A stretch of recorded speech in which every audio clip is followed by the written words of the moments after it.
Isang malawakang tigil pasada ang nagbabantang pumaralisa sa Maynila at mga probinsya. Higit 100,000 jeep ang nakagarahil lang sa Lunes. Ang mga tsuper magtutungo sa Malacanang upang makiusap kay Pangulong Bongbong Marcos. Yan ay ayon sa Grupong Manibela.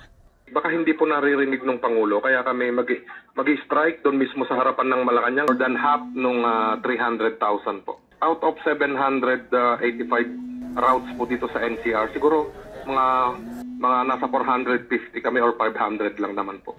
Ang kanilang hinaing, ma-extend ang December 31 deadline para mag-consolidate at palitan ang mga lumang unit ng modern at earth-friendly na jeep. Dahil kung hindi, mapapaso ang kanilang prangkisa. Halos 3 milyon, ma'am, ang isang unit. Dati 1.2 million lang yan nung unang nilaunch. 1.2 million sa ordinary, 1.3 million per condition. Kung bibigyan nila kami ng pamasahe na 50 pesos ang minimum at 5 pesos every succeeding kilometers, papayag siguro kami. Nahati dahil sa usaping jeepney modernization ng mga tsuper at operator sa bansa. Dahil ang Pro-Movers Transport Alliance halimbawa, ayos lang sa kanila dahil 70% ng miyembro ay modern jeep na ang pinapasada. Yang Pro-Movers at ang Liga ng Transportasyon at Operators sa Pilipinas hindi daw sasali sa welga.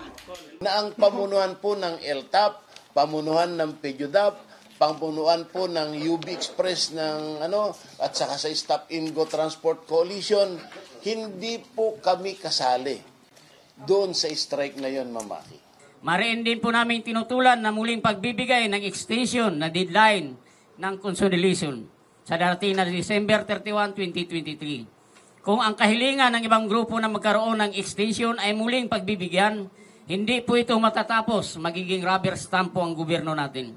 Duda naman ang Department of Transportation na malaking pinsala ang gagawin ng strike. Ayon kay Transport Secretary Jaime Bautista, di aabot sa 150,000 jeep operators ang papanig sa Manibela. Siguro yan ang kanilang statement, no? Pero nakausap ko na yung mga top leaders ng ating transport sector. Sinasabi nila na hindi sila kasama. Ang grupo ni Manubela, sinasabi niya na meron siyang 240,000 members, no? Samantalang yung jeepney natin na lumilipad sa buong Pilipinas ay 180,000 lang, no? Kami sa gobyerno ay nakahanda.